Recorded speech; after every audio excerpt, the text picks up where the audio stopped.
শুভ রথযাত্রা। আশা করি রথ সবার খুব ভালো কেটেছে। আজকে কাজ করতে বসে বেশ মনটা ভারাক্রান্ত, আর বারবার করে বাইরের দিকে মনটা চলে যাচ্ছিল। মনে হচ্ছে এই বুঝি রথ চলে এলো, আর রথ সামনে আসবে আর রথের দড়িতে টানবো না, তা তো হতেই পারে না। ছোটোবেলার অনেক স্মৃতি আছে এই রথ নিয়ে।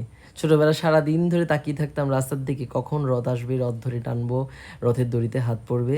কিন্তু এই যে আমরা যত বড় হতে থাকি, ছোটোবেলার স্মৃতিগুলোকে কিন্তু আরও ফিরে পেতে ইচ্ছে করে। তাই সামনে জগন্নাথ দেব যখন আসছিল আমার সামনে, আমি ভাবছিলাম একটু যদি প্রসাদ পেতে পারতাম কি ভালোই না হতো। এই যে আস্তে আস্তে রথের দড়ি ধরে টেনে আমি যাচ্ছি, আর সামনের দিকে প্রভু জগন্নাথ।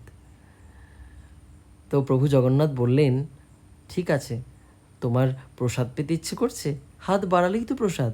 এই যে। তারপর বাড়ি ফেরার সময় ভাবলাম রথের মেলায় যাব। ছোটোবেলা অত রথের মেলায় ঘুরেছি, আর রথের মেলায় গিয়ে একটুখানি তো পাঁপড় খেতেই হবে। কিন্তু এত ভিড়, ভাবলাম ঠিক আছে কিছু একটা তো কিনতেই হবে। অগত্যা একটা খুন্তি কিনলাম, আর রথের মেলায় গিয়ে এই যে পাঁপড় খাচ্ছি।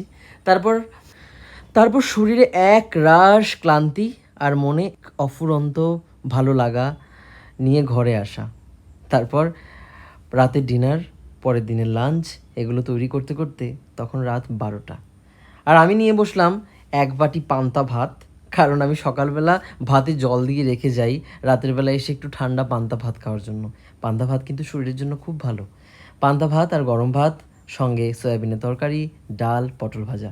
খাওয়া দাওয়ার পর ভাবলাম একটু রক্ত বীজ দেখবো, কিন্তু দেখতে পারিনি, ঘুম চলে এসেছে।